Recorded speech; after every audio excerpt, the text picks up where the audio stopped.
Bonjour et bienvenue sur l'émission des portes ouvertes de l'UPHF, l'entre-deux. J'espère que vous vous portez bien chez vous devant vos écrans. Et oui, cette année, des conditions un petit peu particulières. Les journées portes ouvertes se déroulent exclusivement en ligne. Mais on fera au mieux pour répondre à vos questions sur les formations audiovisuelles de l'INSA, l'UPHF et la ville de Valenciennes en général. Vous pouvez, sur la page Facebook de l'Entre-deux, vous tapez l'Entre-deux sur Facebook, vous trouverez immédiatement, nous poser vos questions par message. On se fera un plaisir d'y répondre en fin d'émission. Alors, au programme de cette seconde émission, nous allons parler des projets de fin d'études des masters de la DREAM, les projets MGPR, en recevant Antoine Roger ainsi que Pierre Maria qui vont nous présenter leur projet de jeu vidéo Reversorium. On lancera ensuite notre chronique culinaire, les tocards. Lisa et son invité Clément Delobel viendront nous concocter une délicieuse recette tout au long de l'émission. On recevra ensuite plusieurs invités. On parlera d'abord conditions de vie étudiante avec Marc Besancenot, le responsable du Crous à Valenciennes. On parlera recherche avec Sylvie Merviel, qui est enseignante ici et spécialisée dans la recherche. Et enfin, Nicolas Nilsarag viendra nous présenter la photogrammétrie, un concept de modélisation d'images 3D. Alors, avant de retrouver Antoine et Pierre pour nous parler de Reversorium, je vous propose de présenter les projets MGPR de cette année dans leur ensemble, dans un petit magnéto. Les projets MGPR de la DREAM, c'est tout de suite, regardez. Alors moi, je m'appelle Clément Delobel. Je m'appelle Antoine Roger. Moi, c'est Camille Robin. Je suis chef de projet sur Tempos. Je suis chef de projet sur le MGPR Reversorium. Je suis étudiant en Master 2 MCAV, autrement appelé Prod maintenant. Je suis chef de projet et co-auteur sur le 4e mur. On voulait faire une fiction en direct, sans le dire aux gens, que les gens soient immergés dans une salle. C'est un projet qui recouvre tout ce qu'on a pu apprendre au cours du Master, mais également en licence, où on est déjà mis sur des projets. Donc le cadre du projet fait appel à toutes ces ressources, que ce soit techniques, artistiques et tous les cours qu'on a à côté pour la gestion des droits. Je vous invite à en apprendre plus sur l'histoire en regardant la page Facebook et le compte Instagram dédié. Et il sera terminé le 5 et 6 février prochain où vous pourrez assister à la projection en ligne. Ça tombe le jour des portes ouvertes, donc profitez-en pour voir le 4e mur en parallèle, en direct, sur YouTube et d'autres plateformes à venir dans la communication. Le projet Reversorium, c'est un projet de jeu vidéo basé sur des énigmes. On s'est dit, on va faire un jeu vidéo où on raconte une belle histoire, une histoire prenante. Il y a plusieurs gros aspects. Il y a un énorme aspect histoire, il y a le motion design, il y a la modélisation 3D pour modéliser toutes les énigmes. Le projet il a commencé en mi-septembre et il devrait se terminer mi-février, fin février en gros. Donc Tempos, c'est un des projets MGPR, en tout cas des Master 2, qui est un concert interactif en ligne et caritatif. Interactif puisqu'on a un décor en vidéo mapping qui donc est interactif avec les spectateurs, et caritatif puisque les gens pourront faire des dons sur ce live pour soutenir la FNAS. Alors il y a plein de domaines sur lesquels on travaille, on est une équipe qui est ultra pluridisciplinaire et c'est ça qui fait la force aussi de notre projet. Évidemment le vidéo mapping, on a aussi des gens qui font du web, de l'interactivité, toute une équipe qui s'occupe du décor, le décor est gigantesque. Et donc au moment où vous regardez cette émission, on est en train de l'installer à Arambert. De toute façon, vous pouvez retrouver toutes ces informations sur les réseaux sociaux, on a un Facebook, également un site web, temposevent.com, et une page Instagram également, Tempos.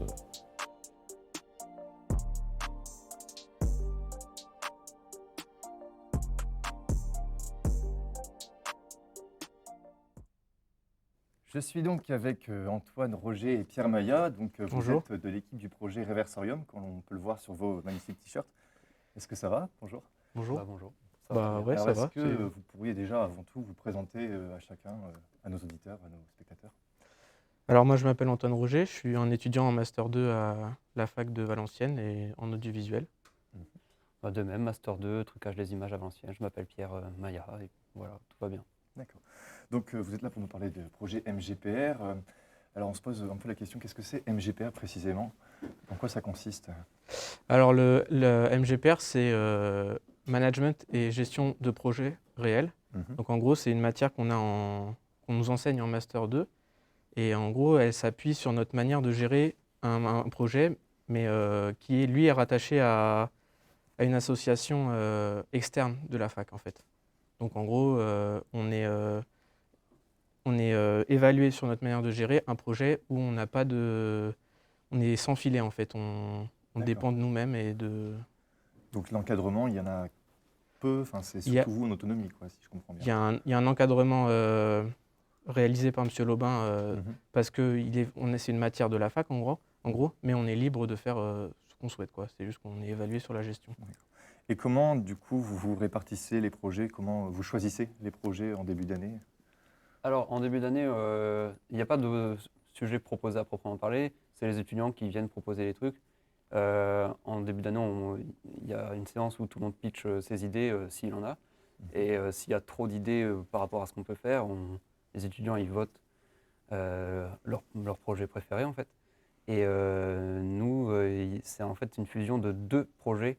L'un devait être à la base une animation motion design de planches de bande dessinée et faire un court métrage comme ça. Et un autre projet qui voulait faire des énigmes en 3D interactives. Et oui, une sorte d'événement où on pouvait interagir avec des choses comme ça. Et du coup, c'est la fusion des deux qui a amené à Reversorium, Mhm. qui est un jeu vidéo où on a des cinématiques en motion design, un peu style bande dessinée, et avec des énigmes entrecoupées d'énigmes en 3D qu'il faut résoudre pour avancer dans l'histoire. D'accord. Vous êtes nombreux sur le projet? Vous êtes, On est une équipe de 16 étudiants Mhm. et on travaille avec 2 artistes externes. Donc pour les dessins, c'est Mozoria, que vous pouvez retrouver sur Instagram. Et à la musique, du coup, on a pris un compositeur, Jules Ekman, qui est un étudiant que vous connaissez bien, je pense. Peut-être pas tout le monde, nos spectateurs. Non, mais connaissent oui, pas mais nécessairement donc la c'est un grille, étudiant de la fac en Master 1 ISIS. Oui, c'est ça. Qui est excellent. Ce que je vous propose, c'est de continuer notre interview en essayant le jeu. Il est déjà installé sur l'autre plateau, alors je vous propose de se rendre dessus et on va aller essayer le jeu et on pourra bien. continuer à discuter. Reversorium sur l'entre-deux, c'est tout de suite.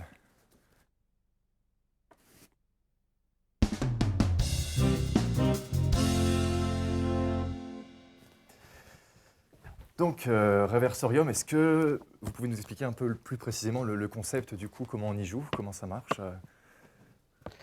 Donc Reversum, du coup, on a dit que c'était un jeu d'énigmes où on suit un personnage qui s'appelle Elena, qui attend dans un hôtel, qui attend pour un entretien au dernier étage de cet hôtel. Et le but, c'est qu'elle doit s'y rendre. Mais en prenant l'ascenseur, elle va devoir parcourir certains univers qui sont des représentations de ses rêves d'enfance. Et on préfère pas en dire trop pour que vous découvriez le jeu. Du coup, je peux lancer peut-être Allez-y. la démonstration, c'est parti. Il faut cliquer sur jouer. Je vais cliquer sur jouer, ça semble assez logique jusque-là. Donc là, c'est une cinématique, du coup, je suppose. Du coup, on retrouve Elena, là, c'est notre personnage principal.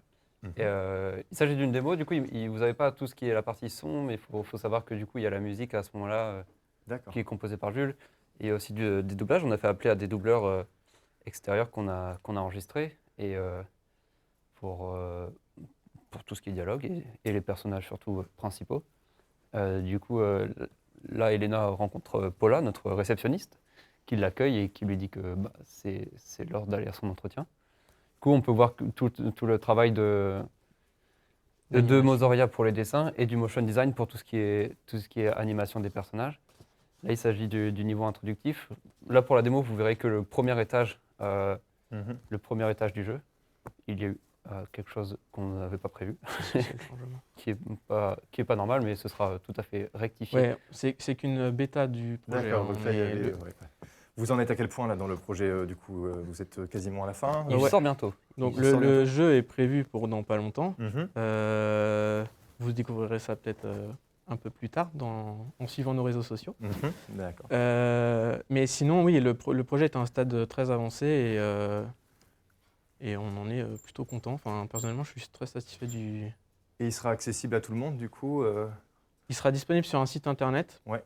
dont les liens seront, les liens seront disponibles plus tard, au moment de sa sortie. Mhm. Là, on voit qu'Elena arrive dans le monde des pirates, et, parce que c'est un univers qu'elle s'est représenté toute son enfance. Et du coup, oui, si vous voulez bien rester attentif à tout ce qui va se passer pour les dates de sortie, n'hésitez pas à suivre nos réseaux sociaux, Instagram et Facebook, en tapant Reversorium. Normalement, on nous trouve tout de suite, il n'y a que nous qui avons ce nom-là. Du coup, là, Elena rencontre Simon qui la sauve, et sur le bateau du terrible Barbe Fuchsia, qui a besoin de leur aide pour ouvrir ce coffre. D'accord. un coffre qu'il a depuis des années et dont il n'arrive pas à trouver la combinaison. Et c'est là qu'il a besoin de votre intervention Alors, pour résoudre il faut cette appuyer énigme. sur le bouton E, Alors sauf oui. qu'on n'a pas de clavier. Ah, bah, C'est a priori, totalement on a réglé quand même en un régie. clavier, c'est magique. Donc là, Super. là, on change de phase, on passe Mhm. dans une phase d'énigme. Donc il y D'accord. aura un petit tutoriel pour guider le joueur quand il arrive. Je vais prendre. C'est très simple à prendre en main, normalement. Il n'y a pas de... Ok. C'est souris et cliquer. Vous pouvez interagir avec un objet, d'accord. Vous pouvez zoomer.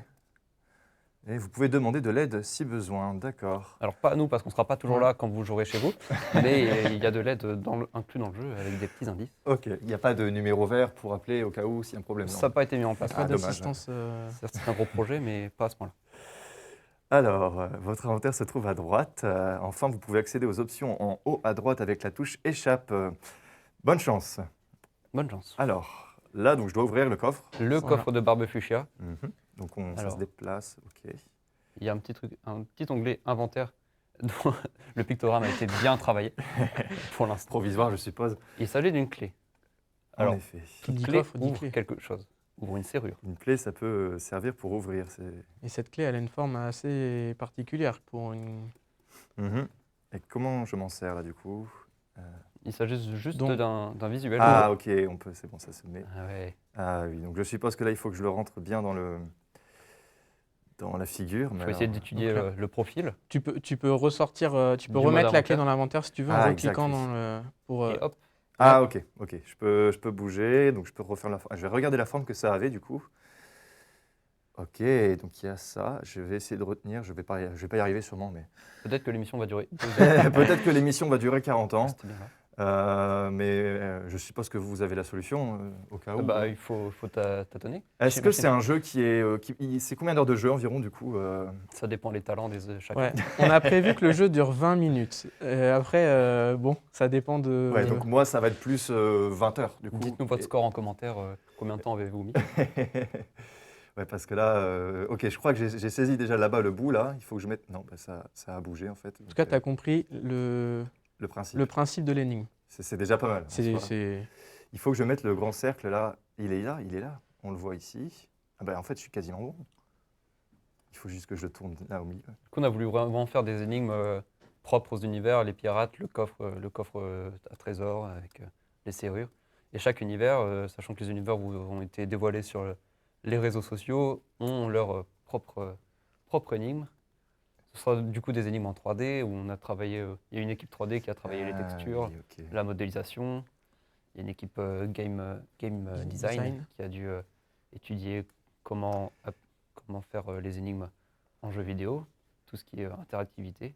Je t'invite à reproduire la clé, mais la serrure verticale. D'accord. On va tout tourner. Oui, comme quand on enfonce Ouais, une clé, ouais, c'est une clé, quoi. Oui, c'est vrai que sur une clé, en général, c'est verticalement qu'on la met. J'avais oublié. Tu as un indice en bas à gauche, n'hésite pas à cliquer. J'ai un indice en bas à on gauche. le J'ai voit. l'impression que la clé est indémontable. Ça se dit indémontable, non? J'espère que ça t'a aidé. Je suis Tu as tout d'autres à indices fait aidé N'hésite pas à par cet recliquer dessus, indice. Ah, mais là, t'es bon, t'es presque. Hein. J'y suis presque. là. Ouais, Je crois ouais, que j'ai juste t'as ça jamais à été aussi bouger. près du but, même. Ah, chauffes, Tu refroidis. Presque. Je- Voilà, t'as le bon... Tu as d'autres indices, n'hésite pas. Après, J'ai d'autres indices. Et si c'était la serrure qu'il fallait adapter à la clé et pas l'inverse? Oui, ça, je l'avais compris. Et c'est peut-être de tourner la serrure pour vous faire entrer la clé. Oui. Voilà. En vrai, je ne sais pas quoi te dire de plus. J'ai compris, je suis idiot.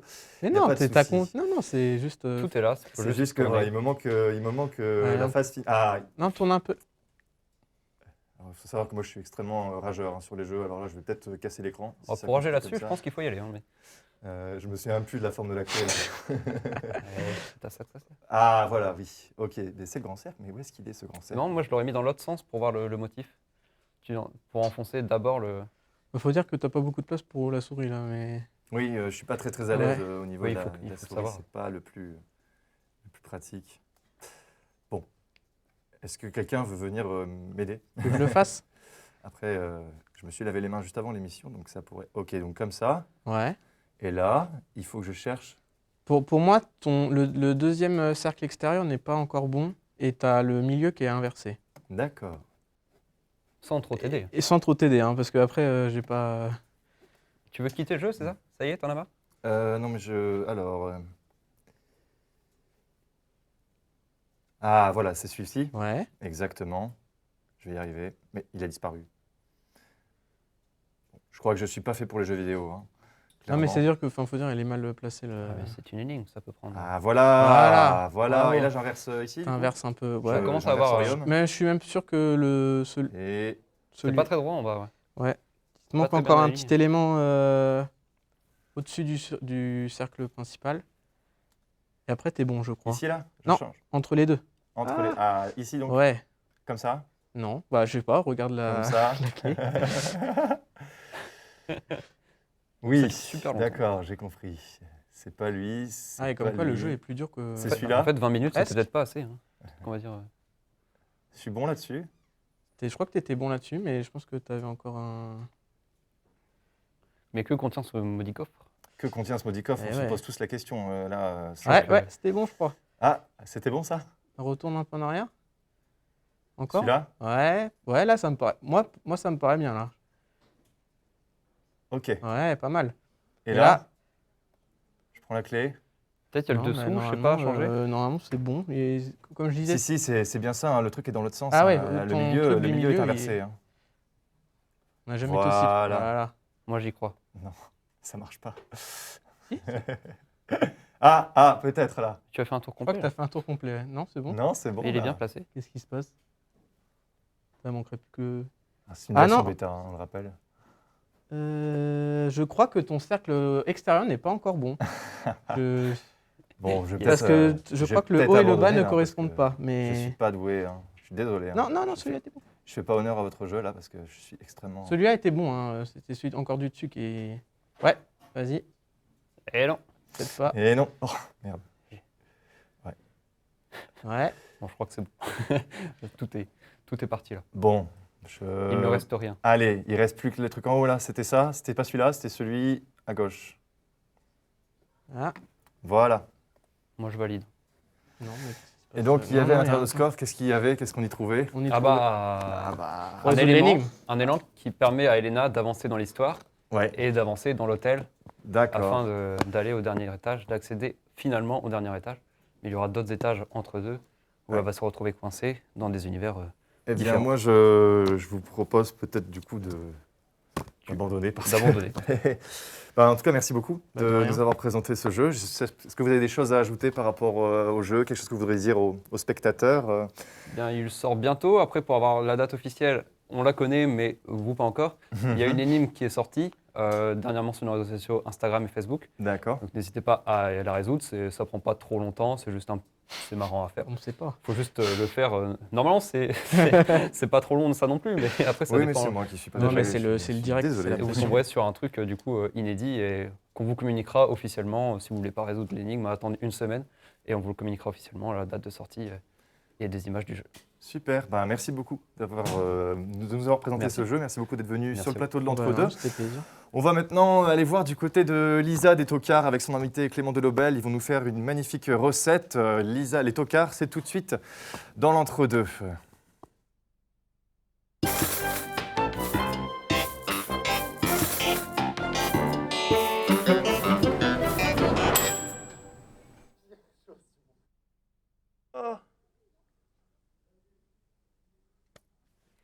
Bonjour et bienvenue dans Les Tocards, l'émission de cuisine des non-initiés. Tu es étudiant et tu galères au fourneau. Pas de panique, nous sommes là pour te sauver.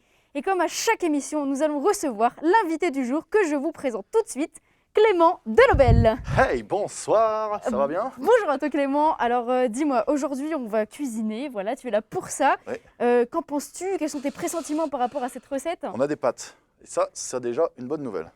Tu aimes bien les pâtes? Eh bien, Ouais, écoute, c'est j'adore parfait. ça. Aujourd'hui, on va faire des pâtes, voilà, je pense.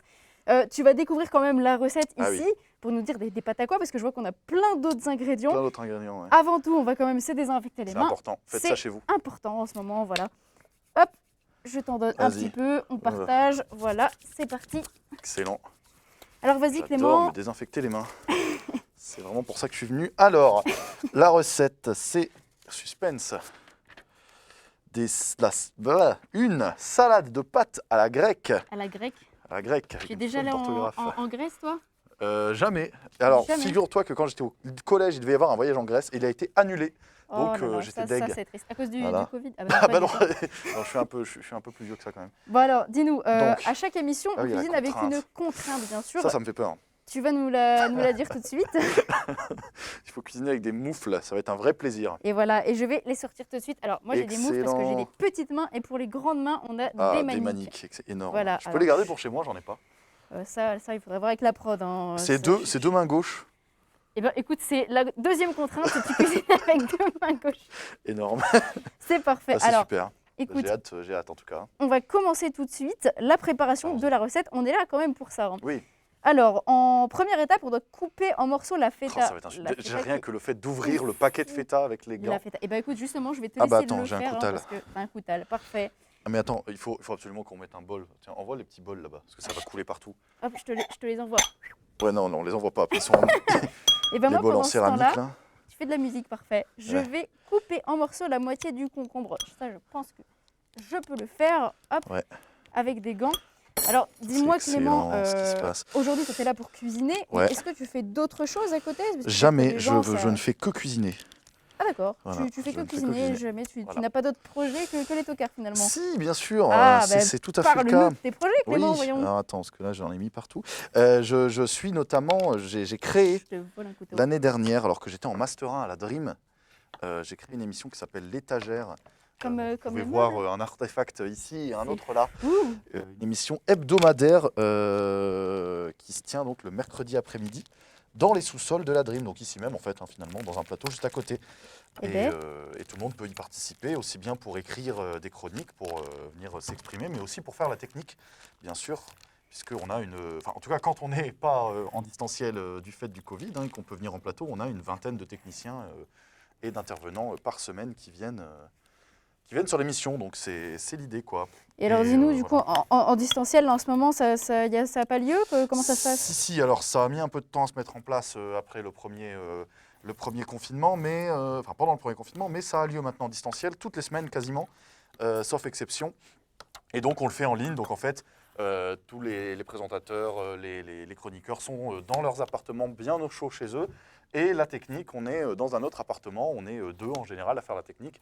Et donc on fait ça sur un ordinateur avec un logiciel spécial qui s'appelle VMix. Hein. C'est un peu comme OBS pour ceux qui connaissent un petit peu, mais c'est la Ah version là là, pro. les connaisseurs, Ah, c'est- voilà, hein, pour les comme moi, je férus m'y de- connais en cuisine. Et férus bah, de streaming, hein, vous connaissez OBS bien sûr, et donc on arrive à faire une émission quand même qui est pas trop mal hein, toutes les semaines. Et là, depuis novembre dernier, on a fait combien? 17 émissions, je crois. ah oui, quand Enfin, même. depuis novembre de il y a un an, donc depuis un an et demi à peu près. On a fait 17 émissions, donc 10 la première saison, et là on a fait déjà 7 émissions depuis novembre cette année. Et n'oublie Donc, pas de c'est faire ta absolument feta. énorme. Hein. Mais c'est fait, figure-toi, je suis très rapide. Oh, c'est fou. Et Ouais. bien après, tu peux couper en rondelles les olives. Voilà. Ah, excellent. Et alors dis-nous, Comment ça, couper en rondelles les olives? eh bien écoute, c'est ce qui est marqué, tu te débrouilles. Bah, déjà, je vais pas réussir à ouvrir le truc avec mes gants. là. J'ai chaud avec ces gants de ski, c'est incroyable. Et alors, du coup, Ouais. ça rassemble quand même beaucoup de monde. On peut y trouver quoi comme, Ouais. comme chronique, comme projet peut-être dessus? Un autre paquet d'olives. Eh bien, écoute, je pense qu'on peut passer à la ciboulette. Tu vas ciseler la De toute façon, j'aime ciboulette. pas les olives, donc il n'y aura pas d'olives. Il a cassé la boîte des olives. Bah oui, bah en même temps, vous êtes T'es vraiment marrant, un vous. tocard, Clément. Oui. Hein, alors là. Ah, allez, concept.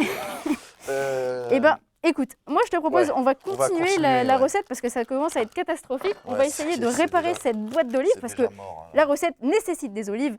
Et nous, on va pouvoir rendre l'antenne pendant ce temps-là. Coupe Ouais, ta mais ciboulette, je hein, n'arrive on pas à n'a pas de l'ouvrir. temps à perdre. Attends, il me faut un autre Allez. couteau. Moi, je vais rendre l'antenne à Florentin. On se retrouve tout à l'heure pour la fin de la recette et notre dégustation ensemble. À tout à l'heure. Fais coucou. Salut, à tout de suite.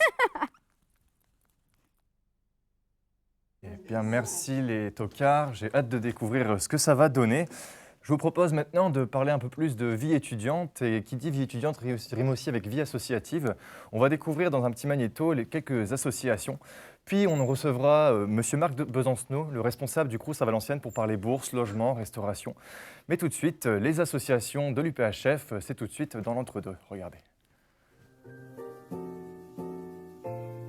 Donc bonjour, je m'appelle Léna, je suis la présidente de GreenSageDef, c'est l'association écologique de l'INSAGEDEF.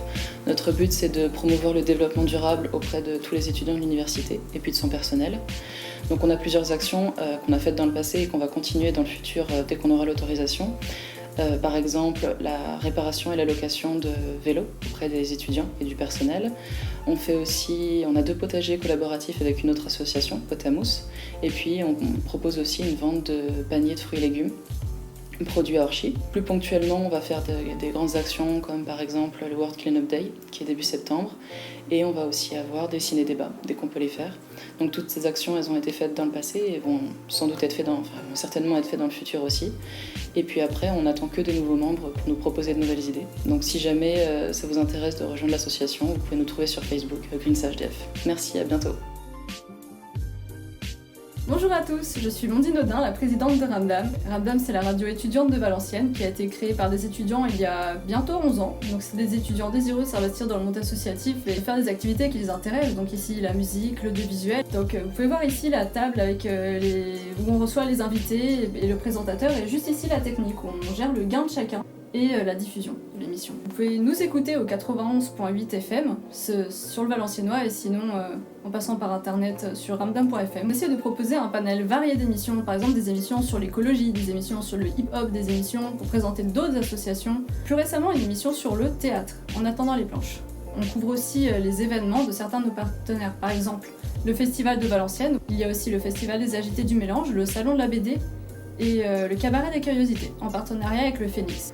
Ramdam est ouvert à tous les étudiants, donc si vous souhaitez proposer une émission ou tout simplement vous essayez la radio, n'hésitez pas à nous contacter. Vous pouvez nous contacter avec contact@ramdam.fm ou en passant par le site ramdam.fm.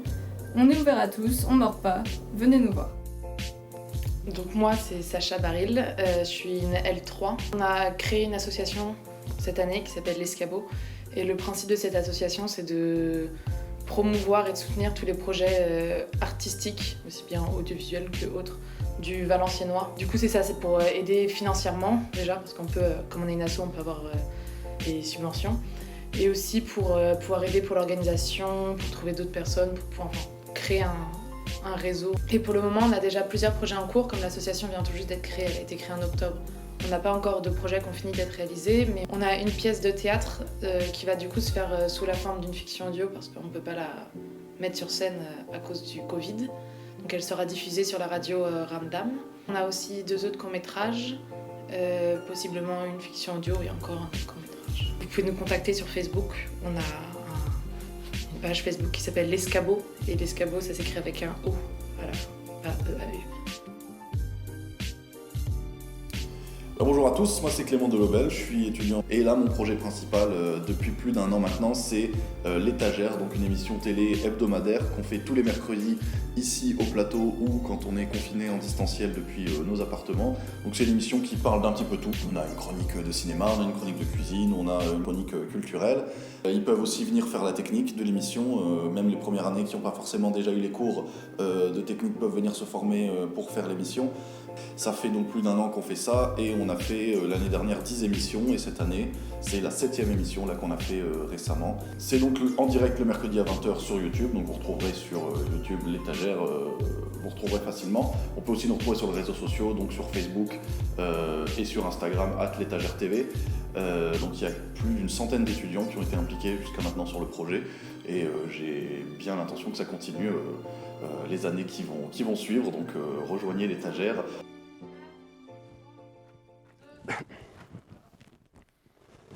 De retour sur le plateau de l'Entre-deux, je suis avec Marc Pesancenot. Bonjour monsieur, comment allez-vous? Bonjour, merci de l'invitation. Vous allez bien? Très bien, je vous remercie beaucoup. Alors vous représentez ici le Crous, ça ne parle peut-être pas à tous ceux qui nous regardent, puisque ce sont des collégiens, des lycéens aussi qui nous regardent. Est-ce que vous pouvez nous présenter un peu ce que c'est que le Crous? Voilà, donc moi je suis le responsable du site du Crous à Valenciennes, qui est une entité du Crous de Lille. Donc le Crous, schématiquement, est là pour accompagner les étudiants et les aider à réussir leurs études. Donc c'est un accompagnement au quotidien. Cet accompagnement porte notamment sur le caractère financier et social, sur l'hébergement, sur la restauration et sur la vie de campus. Donc la vie de campus, nous menons des projets propres au Crous, avec notamment des ateliers dans nos résidences, mais également nous soutenons les initiatives des établissements d'enseignement. Je pense en particulier ici sur le campus au parcours sportif. Je vais simplement vous demander de prendre ce micro. D'accord. Parce qu'il y a quelques soucis de son, si je comprends bien. D'accord. Portez-le bien, voilà, comme ça. Voilà, donc ce que j'expliquais, c'est que nous soutenons les initiatives des établissements d'enseignement, notamment l'Université de Valenciennes, puisque le parcours sportif qui est sur le campus du Mont-Louis a été cofinancé par le Crous. Le Crous à Valenciennes, c'est 5 résidences. 5 résidences, 4 sur Valenciennois, 1 à Cambrai. 4 restaurants universitaires, 7 cafétérias, et nous avons à peu près 90 personnels qui travaillent au sein du Crous de Valenciennes. Donc le Crous, c'est connu principalement aussi pour les bourses. Comment ça fonctionne? Comment obtenir ces bourses? Quelles sont les conditions et par quels moyens, quel dossier à remplir? Voilà, donc il y a plusieurs critères pour pouvoir obtenir une bourse. Donc tout d'abord, la première chose à faire, c'est de remplir un dossier social étudiant. Donc c'est très simple, il suffit de se rendre sur le site messervices.étudiants.gouv.fr. Ensuite, les critères, s'il y a des critères d'âge, donc il faut avoir au maximum 28 ans pour la première demande de bourse. Il y a des critères de nationalité, il faut être français. Pour les ressortissants européens ou extra-communautaires, il y a d'autres critères qui viennent s'ajouter. Il y a des critères de scolarité, il faut être dans des établissements qui ont la possibilité d'accueillir des étudiants boursiers. Enfin, il y a des conditions de revenu. Donc il y a un barème selon le revenu du foyer familial. Il y a un barème qui est fixé avec différents critères, notamment l'éloignement du domicile et le nombre d'enfants au sein du foyer. Donc il y a 8 échelons de bourse qui vont de 1 000 € à 5 600 €. Est-ce qu'on peut remplir son dossier social étudiant sans être sûr de ses vœux Parcoursup? Est-ce que ça influe si on ne sait pas encore où on va aller? Idéalement, c'est mieux de savoir où on va aller puisqu'on peut faire jusqu'à 4 vœux.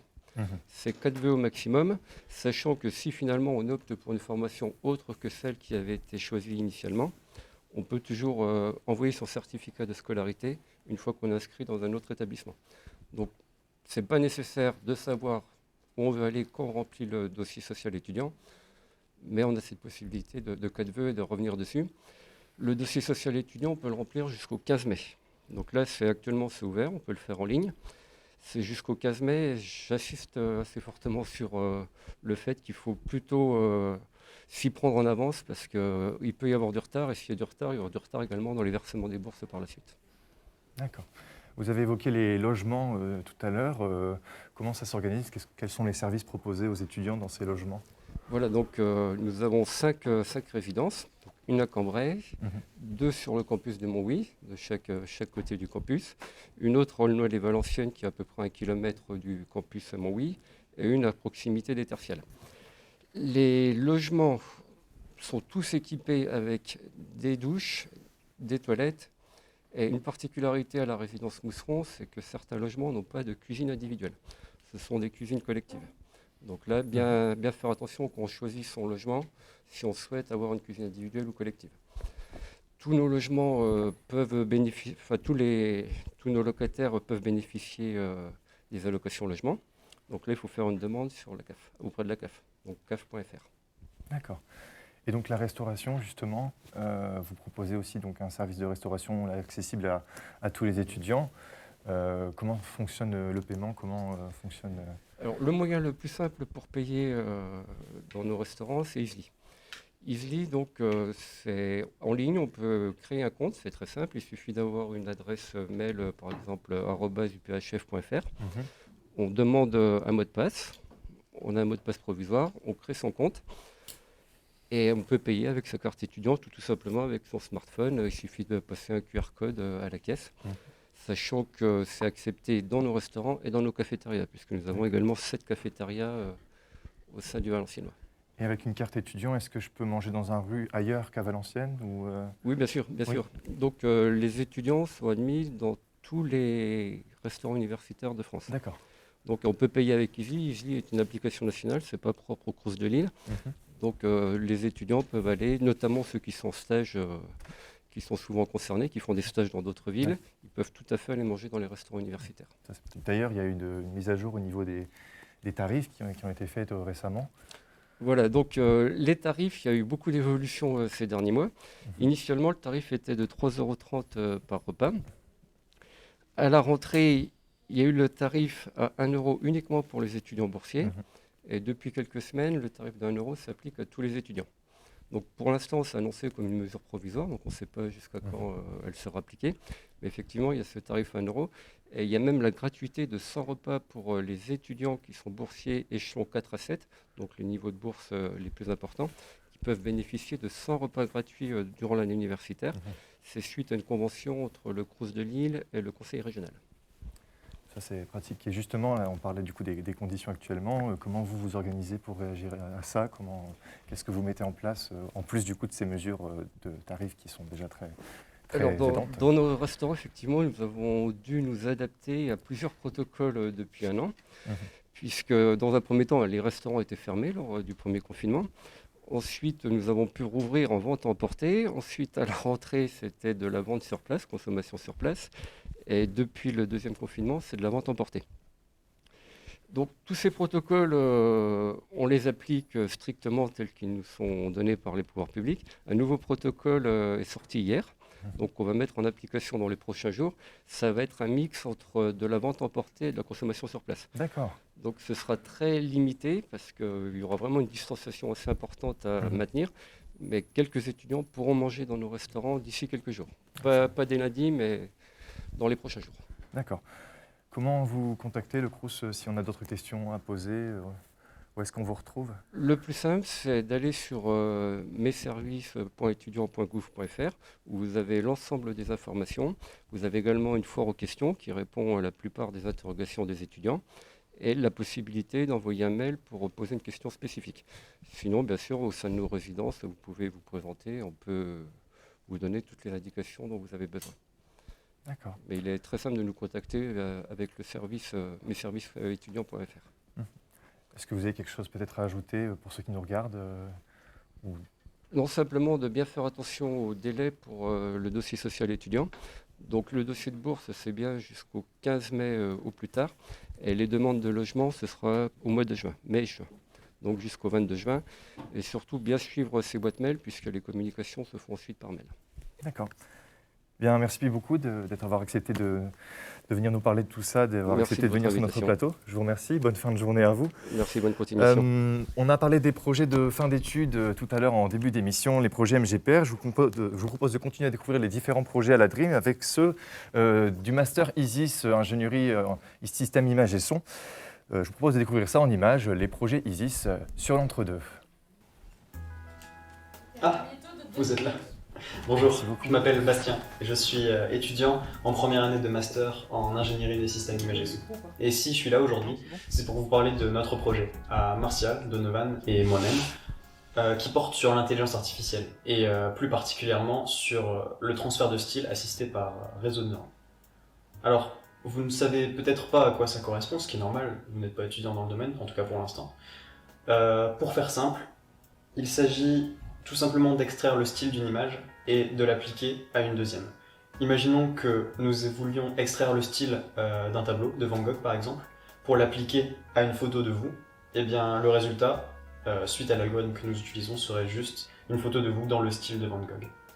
Pour ce faire, nous utilisons l'outil proposé par Google, TensorFlow, qui est un outil de travail sur les intelligences artificielles.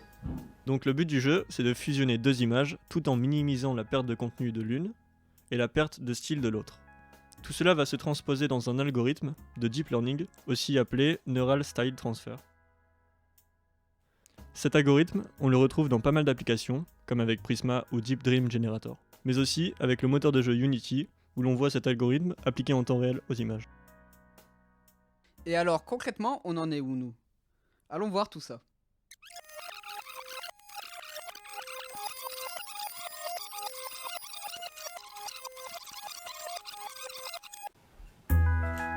Ah, vous êtes là. Bonjour, je m'appelle Bastien et je suis étudiant en première année de master en ingénierie des systèmes image et son.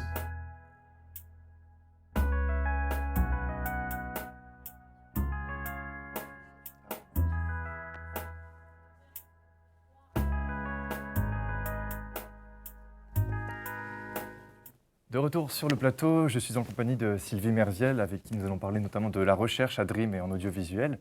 Bonjour Madame Merviel, Bonjour. est-ce que vous allez bien? Très bien. Alors, avant de nous concentrer sur la recherche, je voudrais un peu revenir sur votre histoire un peu par rapport à Dream. Vous êtes quand même là depuis ses origines un peu. Est-ce que vous pouvez nous raconter votre parcours à Dream ici?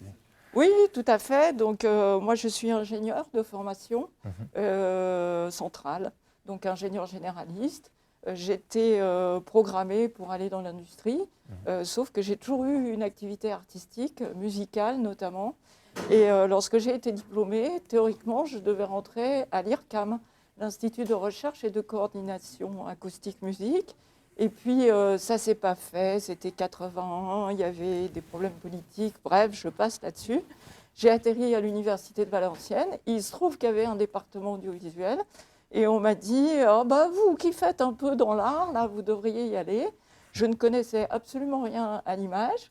Et j'ai relevé le défi, j'ai dit, bah allez, banco, finalement, pourquoi pas. Donc c'était une époque héroïque où on avait des machines qui faisaient des pavés gros comme ça, avec 8 couleurs. Mes premiers étudiants m'ont dit, mais madame, ça ne marchera jamais, votre truc, la qualité d'image est horrible. Et puis, bah voilà, à force de conviction, la technique s'est imposée, comme vous le savez, tout est numérique dorénavant. Donc de fil en aiguille, j'ai pris la direction de Dream en 89. Et je l'ai quitté en 2019. Entre-temps, je me suis investie dans la recherche. Donc aujourd'hui, qu'est-ce que vous faites précisément? Aujourd'hui, je dirige le laboratoire des Visu, qui signifie design visuel et urbain, où nous travaillons donc sur l'image, notamment d'un point de vue user-centric, comme nous disons très vilainement, c'est-à-dire centré sur le récepteur. Qu'est-ce que les images font aux individus et comment ils construisent du sens? Et puis, nous avons la moitié de l'équipe qui travaille sur l'architecture, le bâtiment. Et donc, nous développons le concept de médiatecture, puisque aujourd'hui, on fait des vidéos mapping, on projette des images sur des bâtiments, on se promène dans des lieux où il y a beaucoup de sollicitations perceptuelles, on est géolocalisé en permanence. Donc, tout ça converge, en fait, pour créer des environnements qui sont très riches en images, en sons et en sollicitations diverses. D'accord. Et ce laboratoire, où est-ce qu'il se situe? Alors, ce laboratoire se situe évidemment à l'Université Polytechnique Hauts-de-France, mais nous avons créé un campus spécifique sur l'image et la création numérique qui est à Arambert, qui s'appelle Arambert Creative Mine. Donc, ce lieu a une histoire aussi, puisque l'activité minière s'achève en 89 et en 91, Claude Berry vient et dit « Je vais tourner Germinal ici ». Et non seulement je vais le tourner ici, mais je vais prendre les anciens mineurs comme figurants. Et de fil en aiguille, l'image est arrivée sur le site et n'est jamais repartie, à telle enseigne que là, on vient de terminer le tournage de Germinal, la série, en 6 fois 52 épisodes pour France Télé pour la rentrée. Donc il y a une quantité importante d'infrastructures à votre disposition. Est-ce qu'elle est accessible aussi pour les étudiants en licence, en master? Est-ce qu'on y est confronté aussi, nous? Tout à fait. Il y a eu un plan d'investissement important, 4,5 millions de matériel, dans un bâtiment qui a bénéficié d'une restauration de un peu plus de 20 millions globalement. Donc une très belle infrastructure technique qui est réservée. Alors il y a un petit peu un ordre hiérarchique, c'est-à-dire elle est réservée d'abord aux chercheurs, mais elle est à disposition des étudiants de master pour leurs travaux pratiques sur des équipements qui n'existent pas au Mont-Oui. Et puis, ça nous arrive d'accueillir même des licences sur des projets. D'accord. Est-ce que à Dream, après le master, on peut continuer du coup et se lancer dans la recherche, faire une thèse du coup à Dream? Oui, alors déjà formellement, c'est tout à fait possible. La principale barrière que nous ayons à surmonter, c'est l'image de la recherche. Puisque beaucoup d'étudiants, en arrivant, pensent que la recherche, c'est quelque chose d'un peu secret, qui se passe dans des lieux très fermés, auxquels on n'a pas accès. Ça, c'est un peu une image d'Épinal. Un chercheur, aujourd'hui, c'est simplement quelqu'un qui travaille sur des technologies innovantes. Bon, on le sait, dorénavant, aucune technique n'est plus stabilisée pour plusieurs dizaines d'années. Et donc, il faut être en permanence dans le renouvellement, l'innovation, parfois juste sur les applications, parfois de manière plus fondamentale sur les technos. Et voilà, un chercheur, c'est quelqu'un comme tout le monde, en fait, mais qui travaille sur des choses un peu pointues. Et comment ça se passe une thèse à Dream? Ça prend combien de temps? Qui peut venir? Donc, est-ce qu'aussi des étudiants qui n'ont pas fait de licence ou de master ici à Dream peuvent venir ici à Dream faire une thèse? Oui, tout à fait. On recrute beaucoup de gens qui n'ont même pas fait Dream du tout, donc qui arrivent après.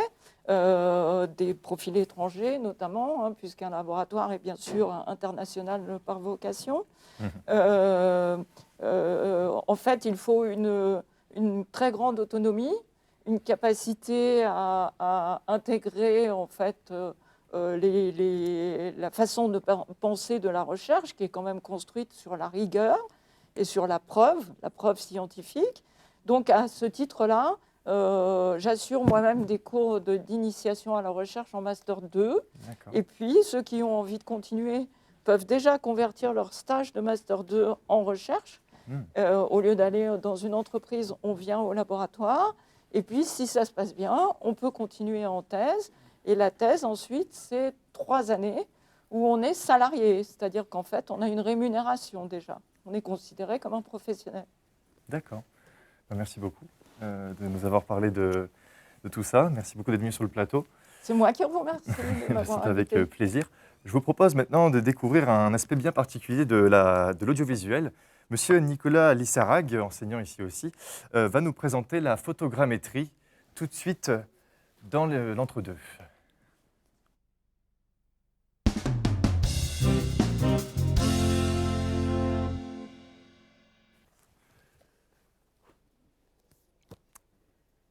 Bonjour Monsieur Lissarag. Bonjour. Est-ce que vous allez bien? Bien, merci. Est-ce que vous pourriez vous présenter un peu à nos spectateurs? Oui, bien sûr. Je suis enseignant-chercheur à l'Université de Valenciennes depuis une quinzaine d'années maintenant. Et mon enseignement et ma recherche aussi sont essentiellement focalisés sur l'esthétique de l'image et les technologies numériques, et en particulier la photogrammétrie.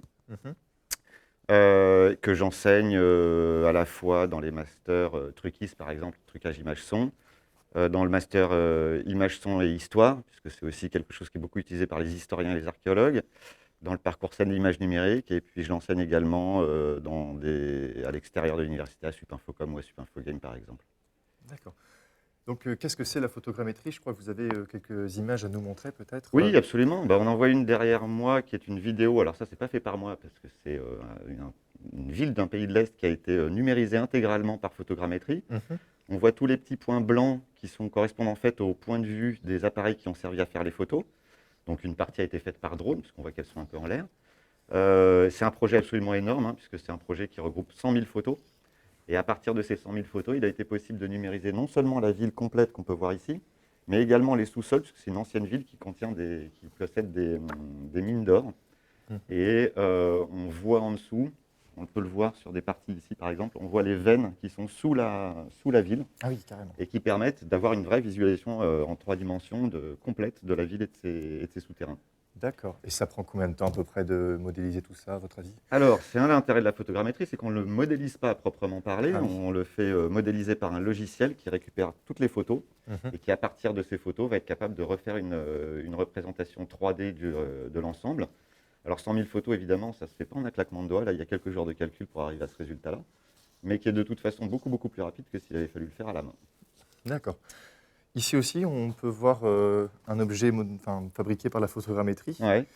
Est-ce que vous pourriez un peu nous décrire ça? C'est un objet plus restreint, donc est-ce que les techniques sont différentes quand on est sur quelque chose de plus petit? Alors les techniques de prise de vue sont différentes, mais en termes de 3D, non, c'est très similaire. Puisque là, il n'y a pas besoin de drone, un appareil photo simple suffit. D'accord. Ça, c'est une des berlines, donc les anciens wagonnets qui contenaient du charbon qui est présent sur le site d'Arambert, dont Sylvie Merviel parlait à l'instant, parce que c'est aussi là que je fais mes recherches. Et ce wagon est modélisé à partir d'environ 250 photos. Alors là, le résultat est un résultat qui a été simplifié pour pouvoir faire de la 3D temps réel. On en a une version beaucoup plus fine, avec une bien meilleure résolution. La photogrammétrie, c'est un de ses intérêts, permet d'avoir un rendu 3D extrêmement précis et très très détaillé. D'accord. Est-ce que ça a une place importante aujourd'hui dans le monde des médias, la photogrammétrie? Alors, ça a une place très importante dans au moins 2 médias actuellement, c'est au cinéma. La plupart des films à gros effets spéciaux de type Avatar, des Avengers, etc., utilisent intensivement la photogrammétrie. C'est même Avatar, en fait, hein, qui a inauguré la photogrammétrie de personne. Et dans le jeu, il y a eu un épisode qui a été une révélation pour les sociétés de jeux. C'est la société Ubisoft, qui est une société de jeux française, qui a fait faire un travail par 2 équipes de 2 infographistes. La première équipe devait modéliser de façon photoréaliste un bâtiment complet, avec la texture, le mapping, etc., à partir de rien, comme on le fait classiquement, comme on le faisait classiquement dans les jeux jusqu'ici. Et puis, dans un deuxième temps, ils ont demandé à une deuxième équipe de faire exactement la même chose, mais par procédé de photogrammétrie. Le premier groupe a fait la restitution en 14 jours, le deuxième groupe l'a fait en 4 jours. Depuis ce temps-là, dans le jeu, on photogrammétrise à peu près tous les décors, les objets, ce qu'on appelle les props ou les assets, c'est-à-dire tous les accessoires, etc. Et ça permet d'aller plus vite et d'avoir un résultat bien meilleur. Donc, tous les jeux récents que vous voyez utilisent la photogrammétrie. D'accord, donc ça se développe de plus en plus. Il y a encore beaucoup de progrès à faire, ou au contraire, c'est déjà une technique qui est bien maîtrisée maintenant? Alors, la technique est pas mal maîtrisée, mais il y a encore beaucoup de progrès à faire. Beaucoup de progrès, d'ailleurs, viennent des laboratoires de recherche, qui lèvent des verrous techniques pour aller encore plus vite, pour avoir des résultats encore meilleurs. Là, je disais, depuis 2 ans à peu près, la photogrammétrisation de personnes est devenue quelque chose d'assez courant dans le jeu, dans le sport, dans le cinéma, dans beaucoup de domaines des industries culturelles. Mais elle commence aussi à être utilisée, à déborder de ces industries. Elle commence à être utilisée, par exemple, par le journalisme. Il y a eu le premier reportage en photogrammétrie qui a été fait par le Times cette année. La police américaine a fait la première photogrammétrisation d'une scène de crime, par exemple. Les assurances aussi s'en servent pour les constats. Quand ils sont un peu costauds, hein. C'est pas ça juste pour un accident de voiture. Donc c'est un domaine qui n'arrête pas de se développer, et puis historiquement il est très attaché à tout ce qui est géologie, géographie, architecture, archéologie, etc. Ça permet de figer en 3D des scènes parfois assez complexes et importantes, ou des tout petits objets, et de les garder virtuellement et de ne pas abîmer la partie réelle. Donc oui, c'est extrêmement étendu. Et qu'est-ce que vous conseillerez à un étudiant qui voudrait se diriger vers ce domaine, qui voudrait travailler là-dedans? Qu'est-ce que vous lui conseillerez? Alors, 2 choses. C'est d'abord de pratiquer la photo intensivement, parce que comme tout est basé sur des photos, si on les fait mal, le résultat n'est pas bon. Et d'autre part, d'être assez polyvalent en 3D, puisqu'on utilise beaucoup la 3D, mais comme c'est une technologie relativement jeune, on passe quand même par encore beaucoup de logiciels différents. Que ce soit des gros packs de logiciels type Maya, 3ds Max, etc., ou des choses plus petites, enfin plus confidentielles, comme Rhizome UV ou Xnormal, ou des petits logiciels Instant Mesh, etc. Et donc il faut être prêt à prendre en main tous ces logiciels. Donc il ne faut pas être trop exclusif, et au contraire, il faut être plutôt transversal au sein de la 3D. D'accord. Des choses à ajouter peut-être? Oui, que la photogrammétrie, on la pratique beaucoup dans les parcours de la Dream et en Truckis notamment, parce que c'est une technique qui est très demandée. Il n'y a pas encore beaucoup de formation sur ce domaine, et elle est assez transversale pour des étudiants qui ont de très bonnes compétences en prise de vue, notamment. La photogrammétrie est un terrain d'exploration et d'entraînement qui est extrêmement intéressant, d'abord pour aborder la 3D, et puis pour produire des résultats fins et intéressants dans les différents domaines de l'industrie culturelle. D'accord, très bien. Je vous remercie énormément de nous De avoir rien. parlé de tout ça. Merci beaucoup. Je vous le rappelle, l'émission approche bientôt de sa fin, que vous pouvez nous poser des questions sur la page Facebook de l'Entre-deux. Vous tapez l'Entre-deux sur Facebook et vous allez dans nos messages privés, vous pouvez poser les questions, on va y répondre très prochainement. Mais avant cela, on va retrouver les tocards, on va voir où est-ce qu'ils en sont dans leurs recettes. Alors Lisa, comment ça se passe du côté de la cuisine?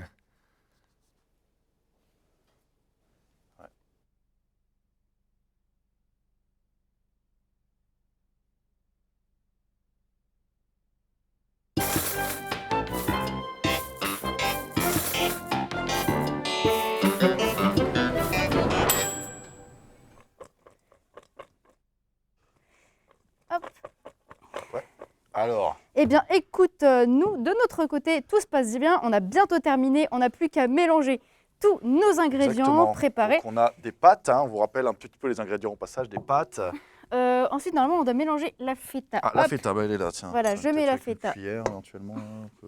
Ouais, il faut Hop. gratter le fond. Ensuite, on va ajouter la purée de tomates. On va en mettre quelques cuillères. Allez, la purée de tomates. C'est de la sauce arrabbiata, c'est encore meilleur. Hein, vous allez voir. Allez, on est généreux, on adore ça. Encore une cuillère. Attention, ça va pas piquer un petit peu. Si, si, c'est ça qu'on aime. On va rajouter le concombre. Voilà, montre-leur Concombres, le ils sont concombre. excellents. Donc, on vous Coupés rappelle qu'on cuisine une salade le de matin pâtes même. à la grecque. Voilà, il en reste un peu. Attends.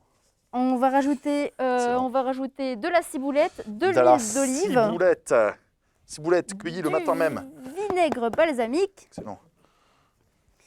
Alors, dis-nous Clément, pendant Ouais. qu'on finit de mélanger là, parce que tu nous as parlé tout à l'heure de l'étagère, l'émission Tout à fait. étudiante, Tout à mais fait. je ne sais pas du tout combien je dois remettre. Mais Ouais, est-ce que c'est tu as d'autres projets à côté? Est-ce que Il y tu a fais 1000. autre chose? Toi, tu es en Master Ouais. 2, est-ce que tu as des projets là Bah, maintenant? exactement, exactement. Vous avez vu Reversorium en plateau juste avant. Vous avez vu un petit magnéto qui présente les projets MGPR. Et du coup, moi, mon projet MGPR, vous l'avez vu sur mon t-shirt, c'est Tempos. Voilà. Donc, c'est samedi prochain. Samedi prochain, dès 18h, vous Wow. avez Tempos Event. C'est un concert interactif entièrement en ligne. Donc, il y a 3 concerts avec Sarah Lugo en tête d'affiche et avec le premier concert de WebWeb qui est interactif. Donc, vous pourrez vous connecter sur temposevent.com pour profiter de l'interactivité. Donc, c'est notre projet de fin d'études. C'est un très, très gros projet dont je suis chef de projet. Et du coup, j'en profite pour en parler un petit peu. Super, et ben, Voilà. on va suivre tout ça. J'espère bien. Écoute, pour moi, c'est bon. On Super, n'a t'as plus mis qu'à le citron, là mélanger. J'ai mis le citron. Excellent. Ah, attends, il manque On a les un beau olives. truc. Oh, Clément, on Parce n'a pas mis les On n'a olives. pas su l'ouvrir, le paquet d'olives, donc il manque les olives. Ah, tu sais quoi, je te propose, on va les mettre. Voilà. Et parfait, voilà.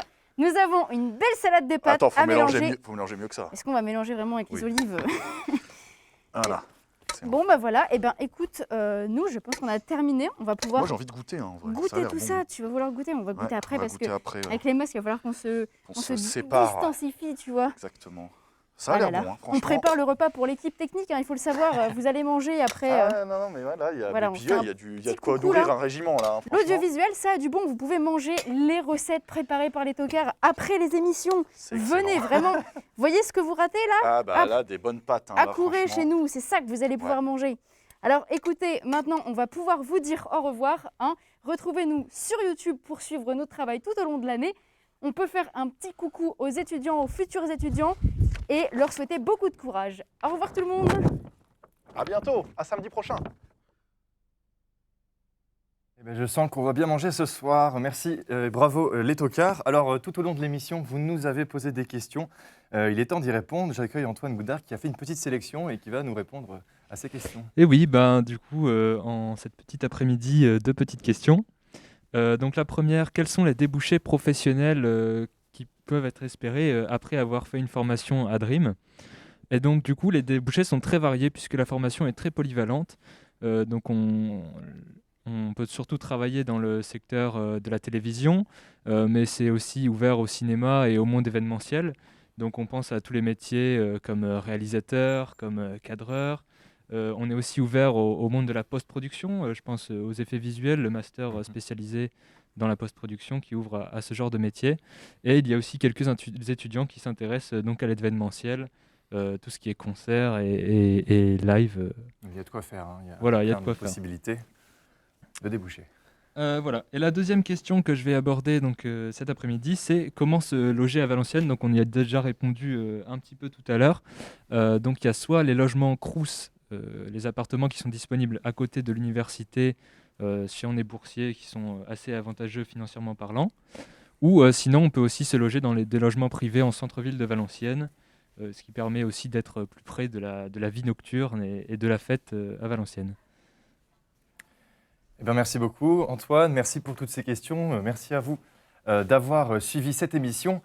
Vous pouvez continuer à suivre les journées portes ouvertes sur le site de l'UPHF et le site de l'INSA et ainsi rencontrer des enseignants, des étudiants, ainsi que trouver toutes les informations dont vous aurez besoin. On se rejoint peut-être à 16h si vous le voulez pour une 3e émission. En attendant, je vous souhaite une bonne fin d'après-midi. C'était l'entre-deux. Bon après-midi à tous.